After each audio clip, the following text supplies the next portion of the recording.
deuxième séquence du matin. Cette séquence est intitulée « Protocole de notation ». On peut penser à notation musicale, petite musique du dessin. Donc, session sans doute portée par la question sous-jacente de l'écoute, nous faisant entrer dans les territoires des interactions du dessin et de la voix. Maëlle Forlini, vous êtes agrégée, docteur en esthétique et sciences de l'art, ATER au département d'art plastique de l'université Jean Monnet, membre du laboratoire ECLAT.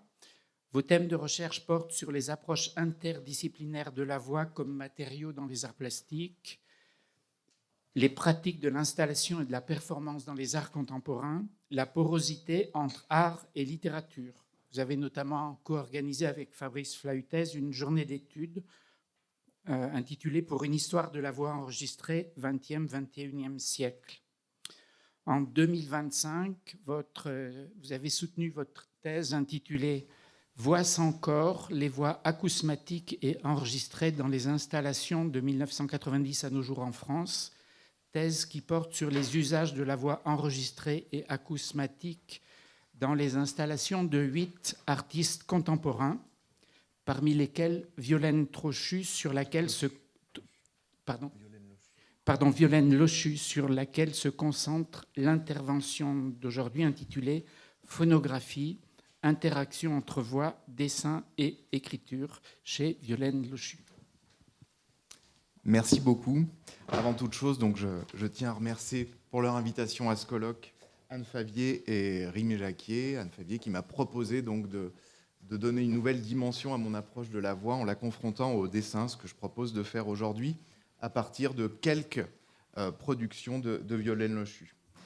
Violaine est donc une plasticienne, performeuse, qui a fait de la voix, je pense, son matériau principal.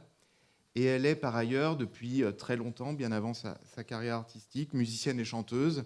Et elle crée quelque part une sorte de langage propre, avec aussi des moyens propres de transcrire les sons, les paroles et les voix, tout en prenant acte des limites de la notation musicale classique. Bien que très intéressée par et sensible aux enjeux de la poésie sonore, Violaine Lochu refuse d'être considérée comme poète ou encore comme chanteuse. Elle réalise des installations sonores qui diffusent des voix dans des espaces et qui sont très souvent activées par des performances qu'elle réalise seule ou accompagnée.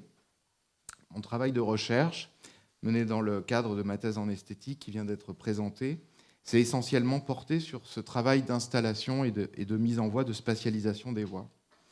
Aussi, et parce que Violaine Lochu accorde, notamment dans ses expositions récentes, une place de plus en plus importante au dessin, je me propose de partager avec vous quelques éléments de réflexion sur ceci, à l'aune de ces rapports avec la parole et la voix, qui deviennent alors des données qui permettent de les réaliser. Cette place accordée à ces dessins se retrouve dans sa récente monographie qui s'appelle Inventaire/langage, qui a paru chez Paraguay en 2025, mais également dans 2 revues de dessin qui sont, elles, collectives, qui sont celle-ci, le numéro 23 de la revue Fucked, consacrée au son, aux relations au son et au dessin, et plus récemment encore, c'est une parution très récente, dans la revue The Drawer, un numéro consacré aux alphabets et dans lequel on retrouve quelques-unes des propositions de Violaine Lochu. Au niveau de ma communication, je vais tenter de m'appuyer sur des apports à la fois de l'histoire des médias et des techniques, mais aussi, dans une certaine mesure, des études féministes, qui arrivera à la fin de ma présentation, mais aussi des sound studies, des études du sonore, pour essayer de voir comment je peux tisser du lien entre les pratiques d'installation de performance de Violaine et puis les dessins qui sont dans une sorte de continuité. Je tiens d'ailleurs à la remercier très chaleureusement pour sa disponibilité depuis le début de mes recherches, puisqu'elle est ici, et pour la richesse de nos échanges, ainsi que tous les documents qu'elle met à ma disposition avec une très grande rapidité, malgré ses nombreux impératifs et contraintes. Donc merci encore à elle. Concernant ces dessins, elle distingue en fait, quand on la lit, 2 grands ensembles aux frontières relativement poreuses, à savoir ce qu'elle appelle les, et là je cite entre guillemets, dessins-partitions, et d'autre part les, là aussi je cite, dessins-écriture. D'emblée, on remarque que l'artiste recourt à deux mots composés, et il faudra alors interroger le rôle exact de ce trait d'union, qui peut indiquer le fait que les deux termes ont un poids sémantique tout à fait similaire, mais qui peut aussi bien marquer une primauté accordée au premier des deux termes ainsi réunis, à savoir, pour ce qui nous intéresse ici, le dessin. Je vous donne quelques éléments de présentation de ces deux ensembles, puisque je me pencherai bien davantage sur le deuxième ensemble, les dessins-écriture. Les dessins-partitions sont associés à la réalisation de performances, et ces partitions graphiques gardent à la fois la mémoire de ces performances et en permettent aussi la transmission, si toutefois on dispose bien sûr du code pour pouvoir lire ce langage élaboré. Il s'agit d'une langue qui mêle des signes conventionnels, mais aussi des signes inventés, et c'est par exemple le cas ici pour iBird, une performance qu'elle a réalisée, où elle travaille à la rencontre entre l'humain et l'oiseau, et vous voyez ici deux exemples, deux pages de partitions de ce projet réalisé en 2017. Les formats, et vous le voyez avec l'indication en notes, sont en général assez standards, ici des formats A4, ce qui facilite un travail éditorial postérieur, puisque ça permet des éditions qui accompagnent ces projets. Très récemment, depuis donc 2025, les partitions peuvent investir des supports, notamment textiles, de manière à être, comme ici, portées par les performeuses. Alors ici, les performeuses, mais on peut imaginer qu'il peut y avoir des performeurs aussi. Et ce projet s'appelle Dojo Sister, et il a été exposé, il a fait l'objet d'une exposition en 2024. Depuis l'année dernière aussi, donc il y a une sorte d'accélération dans les variations de support, les partitions peuvent être réalisées en direct, et c'est ce qui est en jeu dans VoiceScript, qui a été présenté au Salon Drawing Now de Paris, ou encore dans le projet Phonogramme que vous avez vu ou que vous allez voir dans l'exposition qui est présentée ici dans ces murs. Pour les dessins-écritures, on peut noter une première chose, même si ça ne contribue pas au dessin-écriture, c'est que pour tous ces projets, Violaine Lochu, quand elle rencontre des groupes de personnes, d'individus qui sont réunis par un métier, par une profession ou par un événement de la vie, quelle que soit cette rencontre, les temps d'échange font l'objet de workshops et d'enregistrements, et ces enregistrements font l'objet de transcriptions intégrales. Elle retranscrit manuellement, intégralement ces textes. Donc il y a déjà, à la base de tous ces projets, ce rapport à l'écriture qui est absolument prégnant et qui, même si la voix est première, semble prendre une importance dans les opérations ultérieures. Et la retranscription est donc aussi à l'œuvre, aussi au cœur de ces dessins-écritures. Pour ce faire, dans ce cas-ci, Violaine Lochu recourt majoritairement à l'alphabet latin. La langue s'y fait plus conventionnelle que pour les dessins-partitions, mais la difficulté, on va le voir avec les exemples que j'ai décidé de vous présenter aujourd'hui, la difficulté à les lire vient du fait que la graphie s'y fait souvent serrée, très dense, et que les espacements entre les mots sont supprimés. Cela renvoie évidemment avec beaucoup de choses que l'on vient de voir depuis ce matin. Cela donne un grand ensemble de productions graphiques que l'artiste regroupe sous l'appellation que vous avez ici des dessins-écritures. Dans les deux cas, les dessins de Violaine Lochu procèdent de données dérivées d'un matériau sonore, essentiellement vocal. Ce matériau peut d'ailleurs véhiculer du langage articulé, mais il peut également se situer en deçà ou au-delà, sans faire non plus d'appréciation axiologique, mais en tout cas de les situer en dehors du langage et être ce qu'on appelle une manifestation vocale asémantique. Qu'il s'agisse des partitions ou des écritures, ces dessins entretiennent aussi un lien fort avec l'écriture dans un geste continu. On a l'impression d'une continuité entre les deux. Il y a bien une tension permanente dans ces œuvres entre ces deux éléments, mais aussi entre la voix et le texte. Quels sont alors les enjeux d'opérer ainsi un brouillage entre ce qu'on appelle traditionnellement, ce que les binarismes modernes nous appellent oralité et écriture, en assurant la jonction entre ce que l'on voit et ce que l'on entend? Je fais l'hypothèse que Violaine Lochu devient une sorte de médium au sens d'intermédiaire, même si on peut charger différemment ce mot, entre ces deux régimes de perception. On peut ainsi considérer qu'elle adopte un fonctionnement qui peut être tantôt machinique, au sens d'imitation, pourquoi pas d'une machine ou d'un objet technique, mais aussi machinal, dans le sens plutôt d'une écriture ou d'un dessin qui serait automatique. Et là, l'histoire de l'art, bien sûr, depuis le surréalisme, nous a donné un certain nombre d'exemples de cette pratique, et qu'elle devient elle-même, en quelque sorte, pendant ces temps de retranscription, une sorte de dispositif d'enregistrement, une sorte de corps sismographe qui alterne entre grande maîtrise, mais aussi lâcher prise.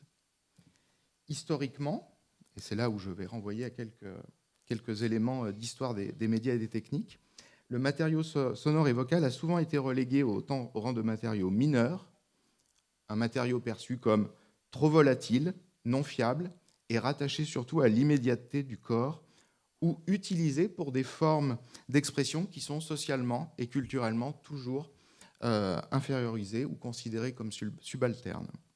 Cette communication vise à essayer de montrer la manière dont ce brouillage est au cœur d'enjeux sociaux et politiques, puisqu'il remet en cause cette hiérarchie de l'oral et de l'écrit. Comment ce que j'appelle ici les phonographies de Violaine Lochu, jouant avec l'hybridation, réinvente-t-elle le rapport entre dessin, voix et écriture, en se plaçant dans la continuité ou la déviation de certains dispositifs historiques de traitement du son.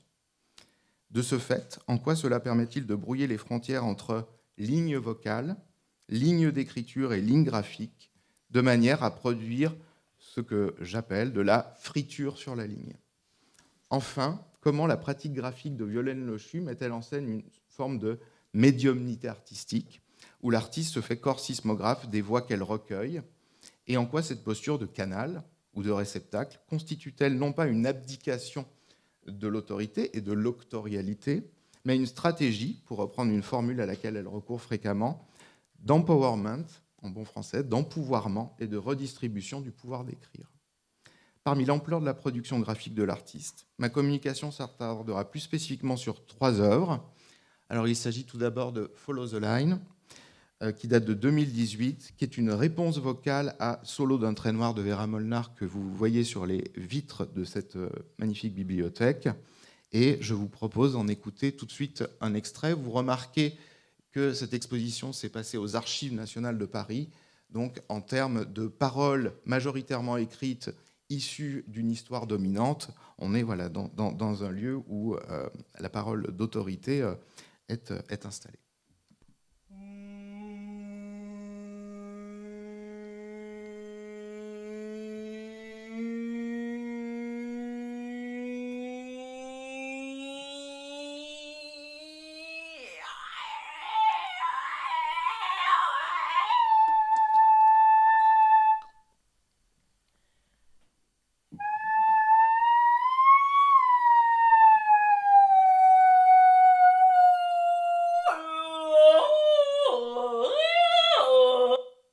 Écouter la suite, mais je dois passer. Ensuite, je propose de confronter, en tout cas d'entrelacer les analyses avec 2 de ces dessins et écritures. Biographie, ici, que vous voyez, c'est une série de 8 dessins. On voit une vue de l'installation dans la galerie d'Oyang Lee de Paris en 2018 et qui ont été réalisés dans un contexte très particulier d'expérience de la maladie vécue par l'artiste. Enfin, une dernière série de dessins, ils sont 7, qui ont été réalisés en 2022 et qui s'appellent Mbla'a, très difficile à prononcer. Je dois travailler aussi l'oralité en travaillant sur Violaine Lochu, et qui font suite, en fait, ces dessins, à 7 dîners organisés par l'artiste. Je vous donnerai des détails tout à l'heure. Et vous voyez ici une vue d'ensemble donc, du numéro 2 et un détail du numéro 5. Et je vais croiser ces différentes œuvres. Aussi, je réafficherai plusieurs fois la même diapositive. Je vais essayer de ne pas bégayer avec mes diapositives, mais c'est bien pour essayer de tisser des liens et éviter les confusions de votre part, puisque ce sont un corpus un peu riche. Alors, la première chose sur cette idée de dessiner la voix, c'est le titre que j'ai donné à ma première partie. L'histoire de l'enregistrement sonore, on a commencé à le voir depuis hier, est aussi une histoire de graphie dans les 2 acceptions du terme, c'est-à-dire qu'il est à la fois dessin et écriture. Le choix des noms des premières machines telles que phonautographe, phonographe ou encore graphophone, puisqu'il y a eu énormément d'inventions autour de la voix, en attestent. Dès l'origine, c'est-à-dire dès le milieu du 19e, un lien s'opère donc très clairement entre son et dessin. L'enregistrement sonore constitue un bouleversement culturel majeur qui fait dire à Derrida dans De la grammatologie en 1967 que l'enregistrement sonore marque la clôture de l'ère de l'écriture. En effet, cette dernière n'est plus le seul moyen de conserver la parole. La parole vivante, avec sa prosodie, avec ses inflexions, avec son rythme, peut désormais être fixée sur un support. La voix enregistrée est alors le lieu d'une contradiction interne forte, puisqu'elle garde les apparences de la parole vive, tout en étant, selon le théoricien Jonathan Stern, dans Une histoire de la modernité sonore, c'est un ouvrage de 2003, et là je cite Stern, pendant culturel de l'embaumement chimique. Fin de citation. Pour le théoricien, en effet, et là je le cite à nouveau, l'enregistrement sonore conserve l'extériorité de la voix tout en transformant son intériorité, ses entrailles, de fond en comble. La fin du 19e est une période de développement important de l'instrumentation scientifique. Il s'agit de voir ce qui échappe à la vue, tel que l'infiniment grand, l'infiniment petit, ou encore ce qui est invisible, comme le sonore.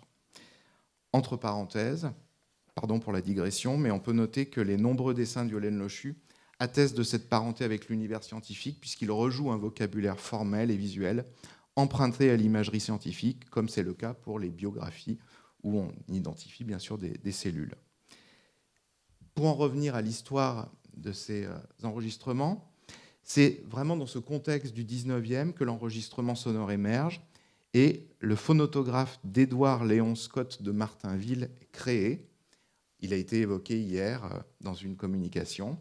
La vibration sonore met en mouvement une aiguille qui, tel un sismographe, trace une ligne brisée sur le noir de fumée ou creuse un sillon à la surface d'un rouleau de cire. Là aussi, on en a abordé. Je vous montre donc ce premier phonotogramme, premier connu d'Édouard Léon Scott de Martinville.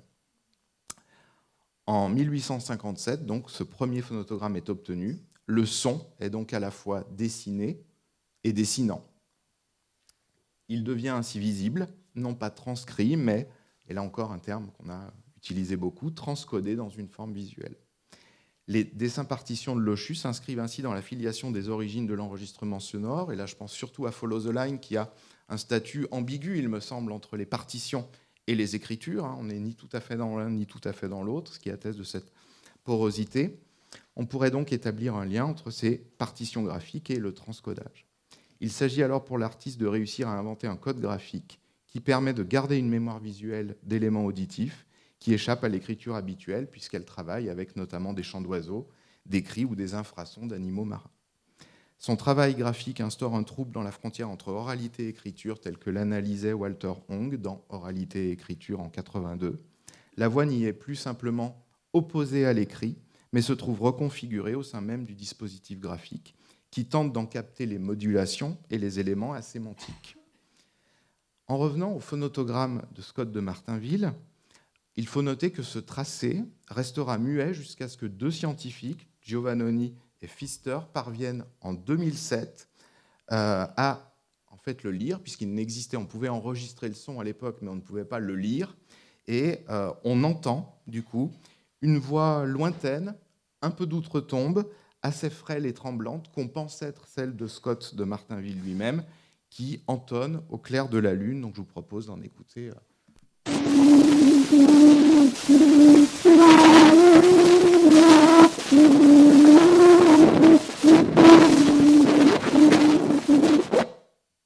Voilà la production.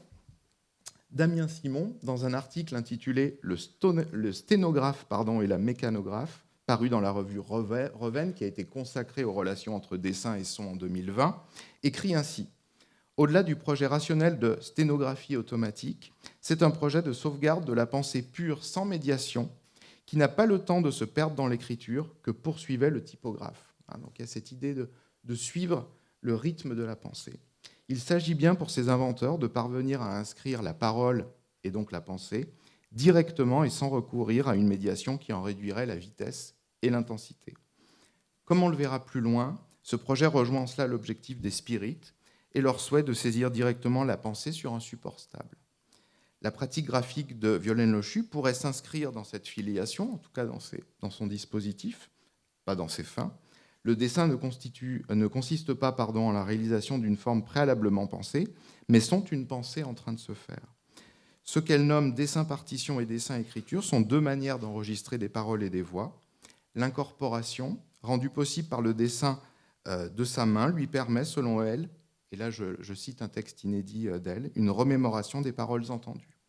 De manière contre-intuitive, ce travail d'écriture manuelle permet à l'artiste de mettre, toujours selon ce même inédit, à plat et à distance, des paroles dont la dimension sémantique lui échappe initialement.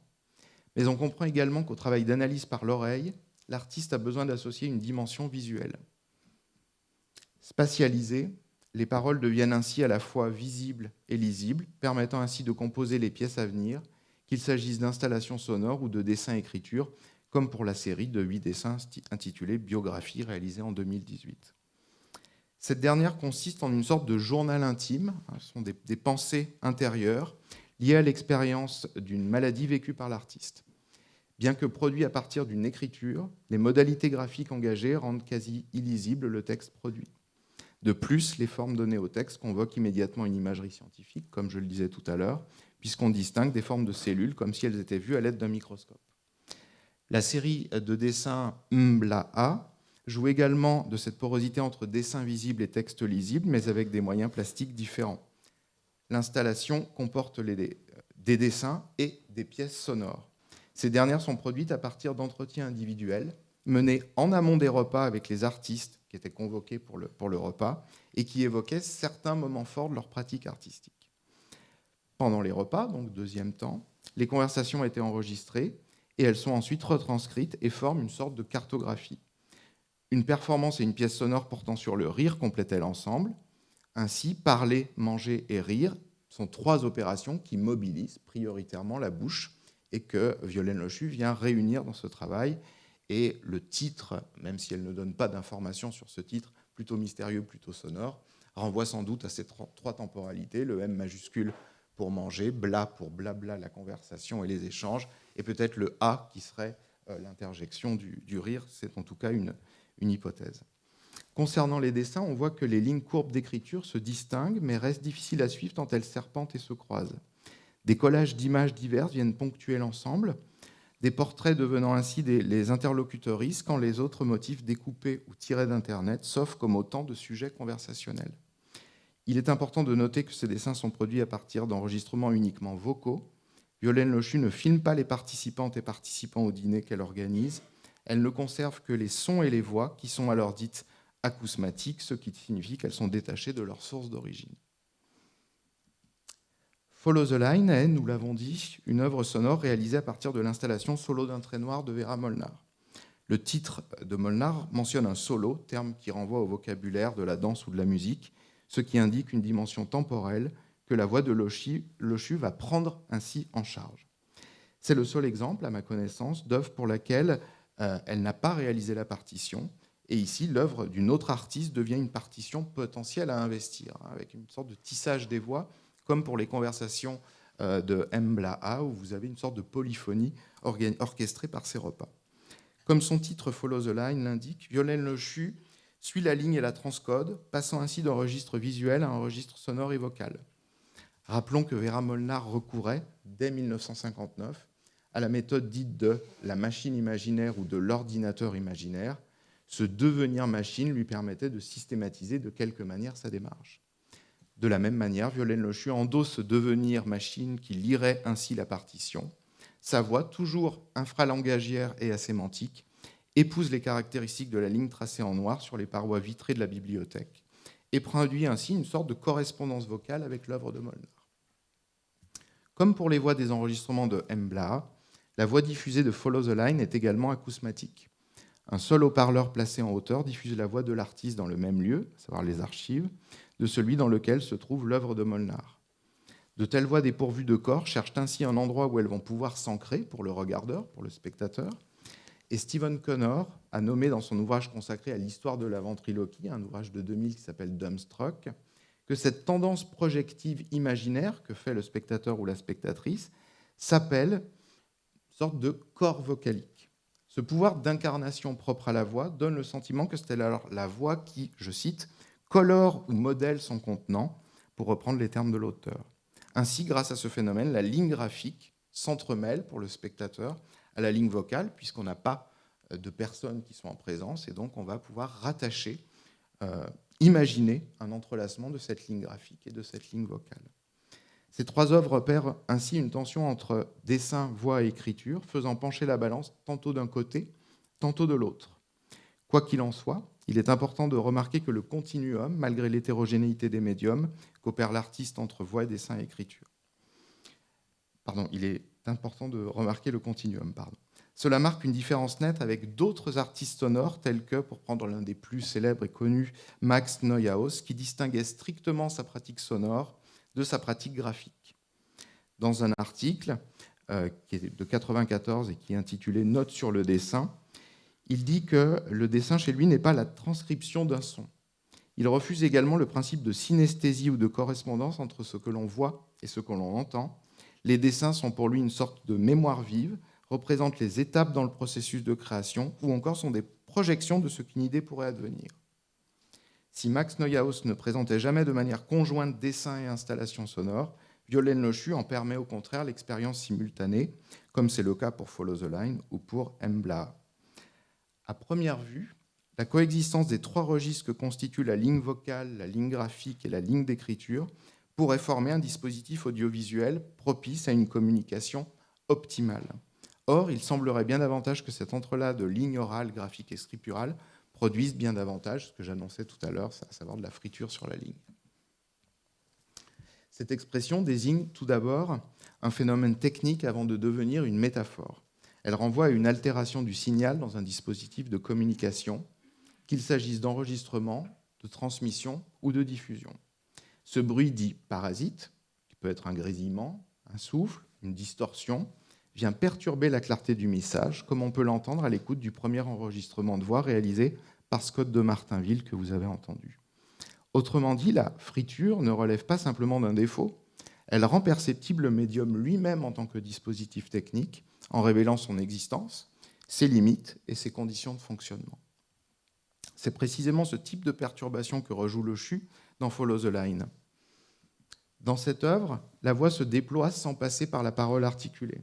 Elle devient souffle, modulation, cri, ligne sonore continue qui échappe à toute stabilisation linguistique. En dissociant ainsi la voix du langage, l'artiste suspend la fonction fatigue, c'est-à-dire la fonction du langage qui assure le maintien du contact entre interlocuteurs, pour mettre en crise l'idée même de communication pour transmission claire d'un message. Ce qui circule alors n'est plus un contenu intelligible, mais une énergie vocale, un flux instable. Ce geste peut être rapproché d'un fonctionnement télégraphique que l'on retrouve également dans certaines de ses performances comme Phonogramme, dont je vous ai mis ici une capture et qui est présentée en intégralité à l'étage dans l'exposition. Le télégraphe repose en effet sur un principe de traduction. Un signal sonore ou visuel est converti en points et tirets selon le code Morse. Comme l'a montré Stern, toujours mon auteur des Sound Studies, ce dispositif associe étroitement écriture, son et image dans un même processus de codage et de décodage. Il s'agit donc d'une technique hybride qui articule une manière d'écouter à une manière d'écrire. Or, loin de reproduire fidèlement ce type de dispositif, Violaine Lochu en perturbe le fonctionnement. Là où le télégraphe vise l'efficacité et la transmission sans perte, elle introduit au contraire de l'indétermination, de la saturation, du débordement. La ligne, vocale, graphique, scripturale, ne véhicule plus un message stable, mais se charge de bruit, de variations et d'intensité qui brouillent le code. En ce sens, son travail ne se contente pas de rejouer les techniques de communication modernes, il propose plutôt d'y résister et d'en révéler la fragilité en y injectant volontairement de la friture. Dans les deux autres séries de dessins qui appartiennent au dessin-écriture, on peut repérer deux opérations distinctes. Dans le cas des biographies, il s'agit pour l'artiste d'une activité proche de l'écriture automatique réalisée dans un état modifié de conscience. On rappelle rapidement le fait que cette écriture automatique est définie par Breton dans le manifeste du surréalisme de 24 comme étant, je cite, une dictée de la pensée en l'absence de tout contrôle exercé par la raison, en dehors de toute préoccupation esthétique ou morale. Jean Cazot, dans un autre ouvrage qui s'appelle Surréalisme et psychologie, précise en 1938 que l'automatisme n'est pas celui de l'écriture elle-même, mais qu'il est antérieur, c'est-à-dire au niveau du langage intérieur. Ainsi, les dessins sont des manières d'externaliser et de saisir une sorte de flux de pensée ou encore de voix endophasique. Ce terme, qui a été forgé par Georges Saint-Paul en 1892, définit la petite voix qu'on a dans la tête, le langage à l'intérieur de soi, mais renvoie aussi à ce flux de conscience qui a été, par exemple, utilisé par Joyce dans Ulysse. Violaine Lochu, atteinte d'un cancer à l'époque, insiste sur la dimension curative d'une telle pratique. Une voix intérieure donne en effet, selon la neurobiologiste Hélène Lovenbrugg dans Le mystère des voix intérieures, un ouvrage de 2022, une sensation d'identité. C'est également, selon la chercheuse, je cite, un outil de gestion des opérations mentales et des affects. Les dessins de cette série peuvent ainsi être vus comme les traces d'une voix intérieure, dont le phénomène illisible et opaque, inaccessible, renvoie justement à ce qu'est une voix intérieure, c'est-à-dire une voix pour soi, jamais partagée, mais une voix qui est toujours autre, puisqu'on se parle, donc on se fait étranger à soi-même dans l'acte même de l'endophasie. L'opération en l'œuvre dans cette série, Mblaha, est différente puisqu'il s'agit, comme on l'a dit, de transcriptions réalisées à partir de l'écoute d'enregistrements de différentes conversations. L'artiste produit des cartes mentales alliant collage et écriture plus ou moins lisibles. En cela, il s'agit plutôt d'une opération de transcodage dont Violaine Lochu pointe des enjeux d'empowerment, comme je le disais tout à l'heure. Paradoxalement, dans les deux séries de dessins, ils s'offrent à la vue mais sont difficilement lisibles en raison d'un certain nombre de choix graphiques, dont le fait que tous les mots sont enchaînés sans que des espacements ne soient ménagés entre eux, dans la lignée de la scriptio continua antique analysée par Sandy dans À coups de poing, la ponctuation comme expérience, un ouvrage de 2013. Cela invite, comme on le faisait lorsque la lecture ne se faisait qu'à voix haute, à marquer la dimension sonore et orale des dessins et écritures de Violaine Lochu. Mais cela montre également une autre parenté avec les voix intérieures, qui se caractérise par, toujours selon Lovenbrugg, un phénomène de condensation, à savoir que le fait que les mots sont compactés et comme agglutinés dans notre tête. En ce sens, les dessins de Violaine Lochu illustrent visuellement cette idée. Dans tous les exemples présentés, Violaine Lochu s'intéresse davantage au processus du dessin en train de se produire et aux modalités par lesquelles il advient. Ces différentes opérations sont soit machinales, recourant à l'écriture automatique, soit machiniques, tel que l'artiste le fait dans les deux autres exemples. Il s'agit de moyens d'établir un lien avec d'autres personnes par des phénomènes de transfert, de déplacement et d'incorporation. C'est ce que Salibonne, déjà cité dans l'article « L'inscription à l'œuvre », nomme justement cette scription. Et ce qui m'intéresse dans cette définition, dans ce terme, c'est qu'elle définit ce terme comme un geste de l'inscription ou de la diction qui est comme une, je cite, pensée par le corps qui, je cite encore, défait la position de surplomb du langage sur l'art. C'est encore une pensée en acte qui se déploie par le biais de la main, de la trace, de la machine, du corps. En ce sens, Violaine Lochu peut être vue comme une artiste sismographe qui est mue par des traces, des voix et des paroles extérieures et qui, en retour, agissent sur elle. J'en arrive à ma dernière partie. On l'a vu pour Violaine Lochu, le dessin a des propriétés, selon ses textes, d'empowerment, des propriétés curatives, voire magiques ou propitiatoires. Il a une puissance d'agir et est ainsi quasiment de l'ordre du performatif. Si on prend un peu de recul sur la pratique de Violaine Lochu pour l'envisager plus globalement, chacun de ces projets naît de rencontres avec d'autres agents, qu'il s'agisse d'humains ou d'animaux non humains. Ces rencontres donnent lieu à des temps d'écoute, d'immersion ou encore d'ateliers vocaux qui ont pour objectif de créer ce qu'elle appelle une, je cite, tierce voix. Ce terme désigne un espace qui se situe dans une zone de contact et de porosité entre elle et l'autre.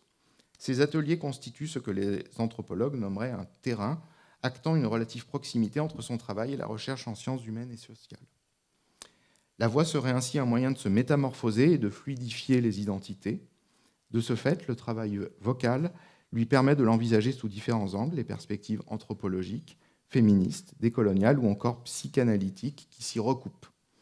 La tierce voix pourrait être approchée de ce qu'elle nomme également dans un texte inédit une langue bâtarde ou impure.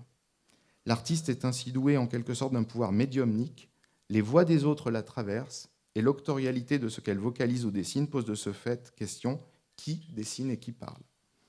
Par ailleurs, toujours dans le même inédit, Violaine Lochu évoque la pratique de retranscription des dessins-écritures en ces termes, je cite, « Écrire pour donner à voir certains sujets douloureux invisibilisés. Écrire pour construire des pièces sonores et des performances qui donnent à entendre l'inaudibilisé. Il s'agit bien pour l'artiste de rendre audible et de redonner une agentivité à ce qui est donc inaudible ou inaudibilisé. On peut ainsi mettre en lien cette intention avec ce qu'analyse Stéphanie Peel dans l'ouvrage Les voix invisibles, médiumnité féminine ou le pouvoir d'écrire, paru en 2025 aux éditions Magicité. Dans une perspective de relecture féministe du mouvement spirit, elle montre combien le spiritisme français accorde une place importante à l'écriture médiumnique. Nicole Edelman, dans Voyante, guérisseuse et visionnaire, qui a préfacé l'ouvrage, montre comment il est possible de retourner le rôle assigné de passivité. En déléguant l'autorité à une entité extérieure et en affirmant ne pas parler pour elle-même, leur voix se transforme, je cite, en une parole androgyne ou masculine. Cette parole est écoutée, transcrite, recopiée, relue, éditée parfois. Et Stéphanie Peel poursuit. En transmédiumnique, les médiums acquièrent ainsi une certaine liberté d'action et de parole, permettant de transgresser les normes genrées qui leur sont imposées. Il s'agit d'un alliage entre le spectral et le scriptural, où l'invisible prend forme par l'écriture. Le spiritisme, parce qu'il est une technique de communication, une science et une morale, est un espace qui permet à des voix inaudibles de transgresser les cadres normatifs et de se faire entendre. Elle écrit ainsi, toujours Stéphanie Peel. Pour rendre aux femmes cette parole confisquée, il nous apparaît nécessaire de cumuler des approches, de mêler en quelque sorte l'ouïe à la vue. Non seulement de rendre visible l'invisible, mais également de faire entendre ces voix du passé, cette inouïe au double sens, de ce qui n'a jamais été entendu et de ce qui est extraordinaire, voire surnaturel. À l'instar de Lochu, qui propose des œuvres reposant sur le visuel et l'auditif, Stéphanie Peel montre la nécessité de cumuler les approches donc, et de mêler cet auditif et ce visuel. Et les voix acousmatiques de Violaine Lochu, parce qu'elles sont sans corps, ont bien souvent une dimension spectrale forte, oscillant entre présence et absence. Stéphanie Peel, toujours, décrit les médiums spirites comme des intermédiaires, des canaux permettant la transmission de pensées des esprits. Chez Lochu, le contexte diffère évidemment, mais le mécanisme est finalement assez proche. Elle affirme en effet se charger des paroles qui lui sont confiées, c'est un terme qui revient souvent, et ce terme « charge » peut avoir deux significations. Il peut indiquer l'idée d'une responsabilité, mais aussi renvoyer à l'idée d'une charge au sens de la puissance ou de la magie. Violaine Lochu décrit en différents endroits la manière dont ces voix l'habitent, circulent en elle et sont ensuite transformées en œuvres vocales ou graphiques. Certaines de ces œuvres jouent des gestes proches de pratiques spirituelles ou rituelles, faisant de l'écriture et du dessin une manière d'agir sur le réel. De la même manière que Peel évoque des figures telles que les sorcières guérisseuses et femmes médiums qui sont historiquement marginalisées, Lochu s'intéresse à des communautés spécifiques aux expériences marginalisées ou aux voix minorées. Dans nos exemples, il s'agit de celles qui n'ont pas le langage articulé, de celles et ceux qui sont des travailleuses de l'art, de celles et ceux qui traversent une expérience liée à la maladie ou au handicap.